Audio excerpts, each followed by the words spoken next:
I was paid a healthy bounty for Ringo and Curly Bill, and realized there was real money to be made. That's why I went after Henry Plummer.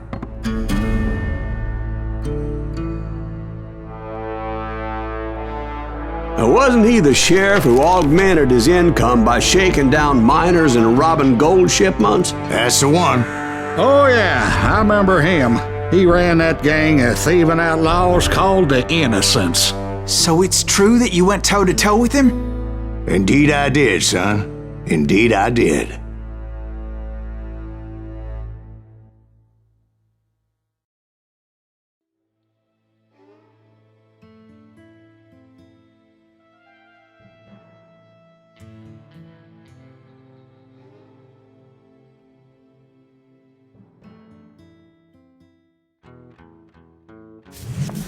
I knew I needed resources if I was going to track down Roscoe Bob Bryant, and hunting Plummer looked like a good way to get rich quick. As the local vigilantes exposed him as the leader of the bandits, and put a generous price on his head. Plummer rallied his gang to plunder one last gold mine before making their escape, and that's where I thought I'd find him.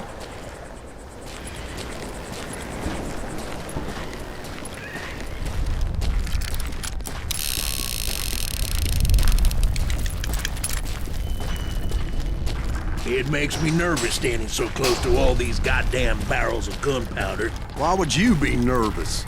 No one has the cojones to come after us. As long as we're... My late father pointed out to me more than once. God made men, but Samuel Colt made them equal.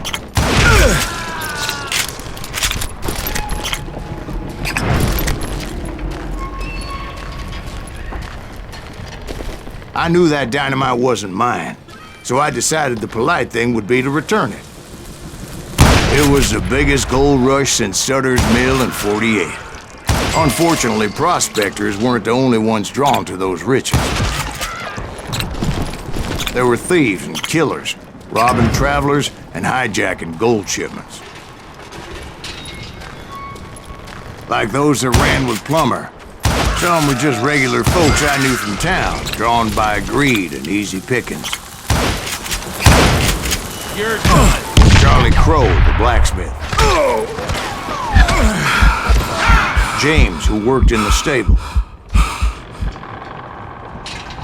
Sam and Jeremiah Barber, the butcher's sons.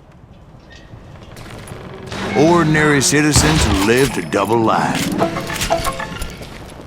Stealing and thieving and murdering their neighbors.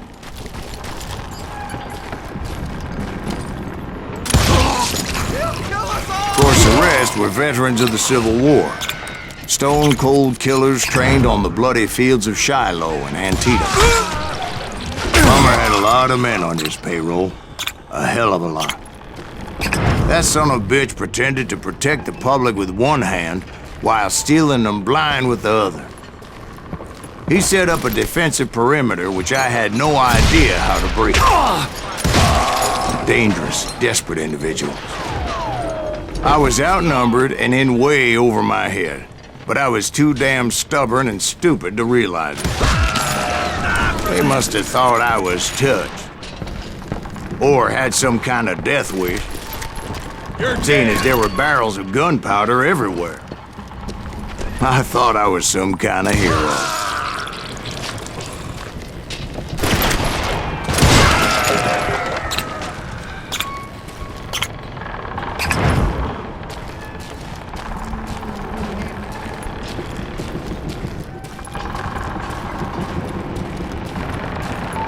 I finally made it past and headed on to meet my destiny.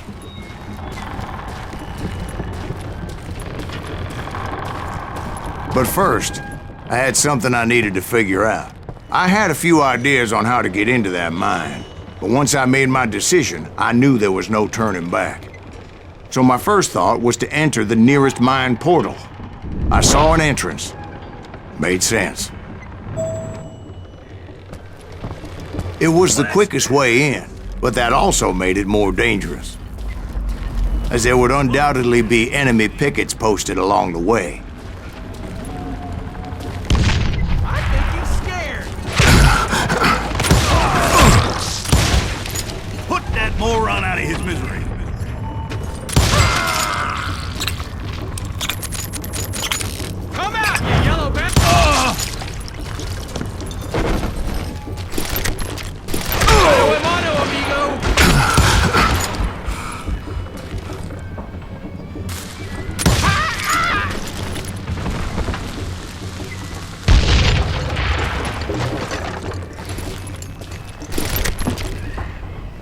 Besides, once you enter a mine like that, it's easy to get all turned around.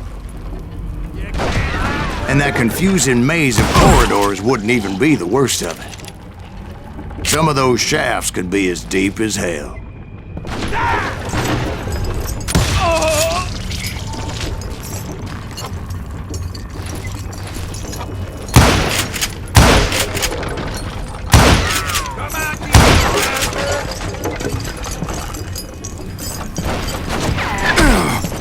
You did that.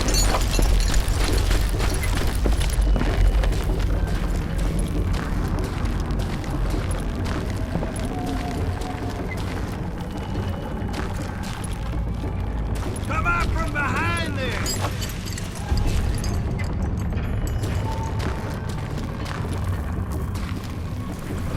I'm ending you. A single stumble or misstep can easily end in a deadly plunge to oblivion.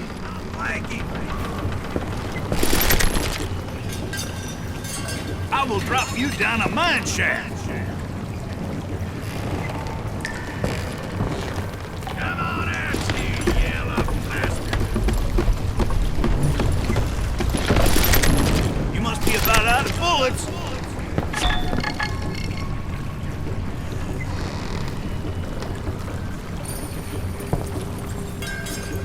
Time to blow your shit up.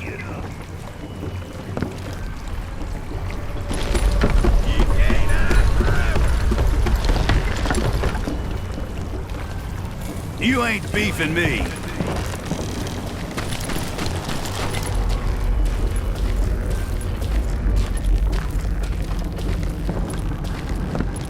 I do not deserve to die like this.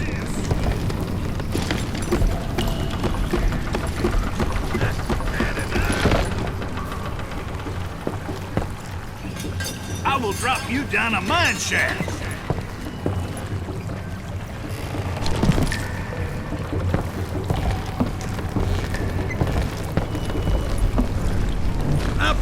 Quick reflexes often make up for a lack of common sense. Luckily, I was never one to be easily bushwhacked. I would just need to be careful not to blow myself to kingdom come.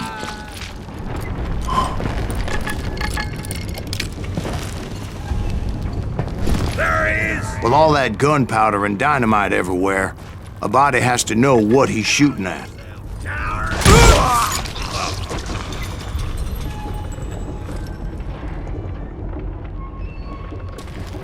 Time to die!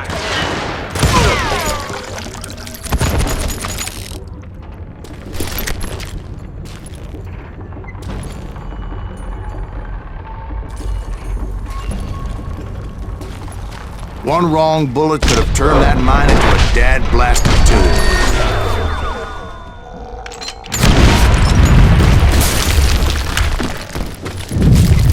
I freely admit that my plan of attack was not just moronic, but clearly insane.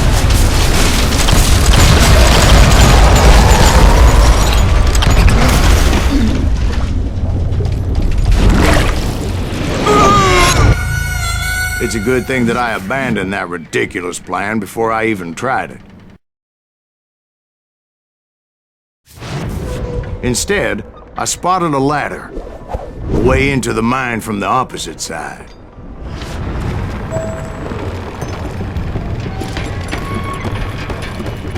It was a long way around, but that approach seemed more sensible at the time. Of course, being I had a problem with heights, that scaffolding scared the bejesus out of me. Climbing down that ladder required some caution, because even though I had a younger man's reflexes, no man can dodge a damn bullet while climbing down a rickety ladder. I needed to make a leap of faith. I was determined not to give up, however. That Sheriff Plummer seemed quite the despicable character. When the vigilantes discovered what the sheriff was up to, people were outraged. That 10,000 they put on his head would go a long way to helping me find old Bob.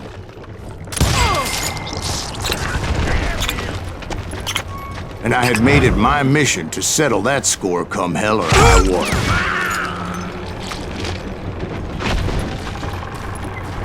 Get out of here!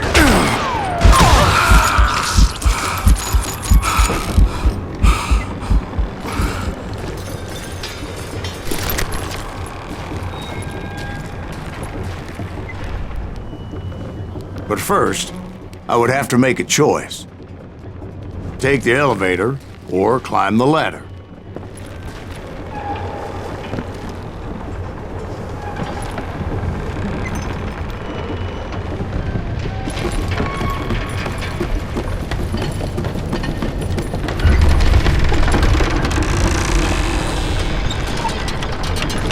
I wanted to use the element of surprise. Plus, I figured I could use the exercise. I was warmed up already, so what the hell?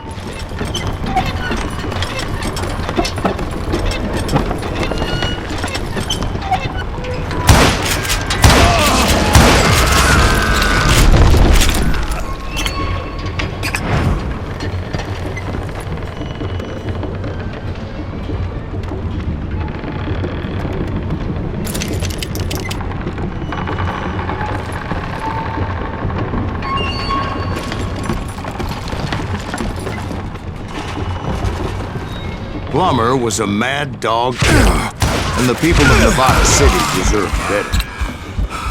Nevada City? Well, I thought Plummer met his maker in Bannock, Montana.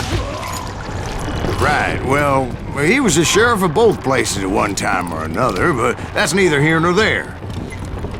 The point was, taking him down would save a lot of lives, including my own.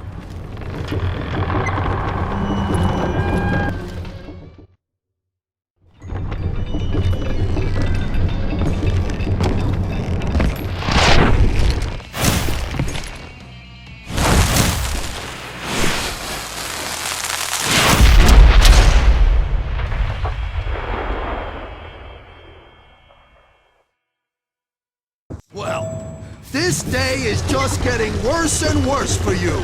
Damn!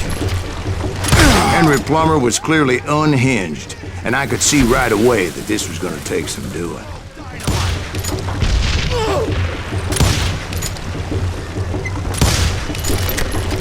You can shoot, but can you aim?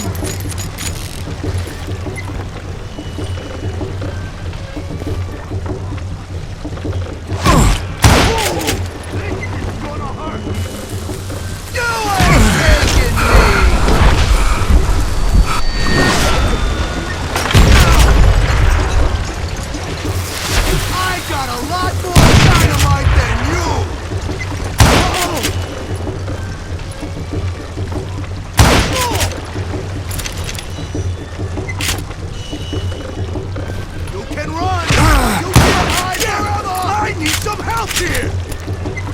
Come on, boys! Take this cocksucker out!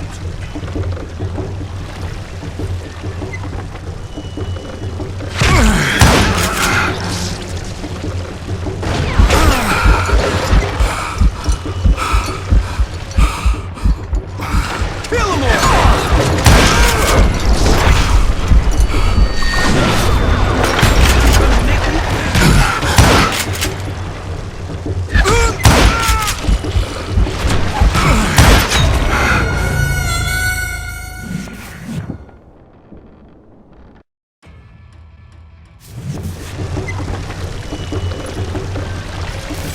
What do you think you're doing? This is gonna hurt! You ain't taking me! This cocksucker is smarter than he looks! I do not deserve to die like this!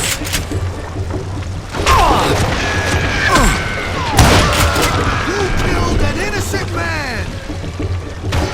No blood money for you today!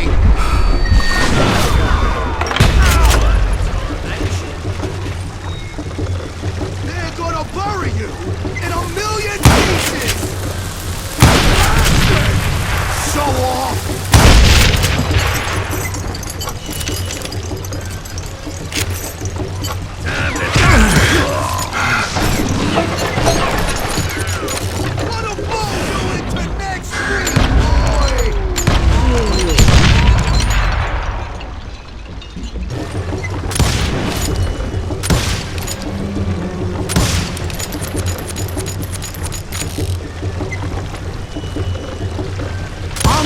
all medieval on your ass.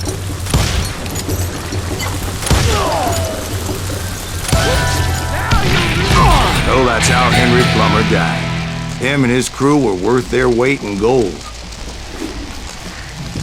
And now, I was officially a bounty hunter.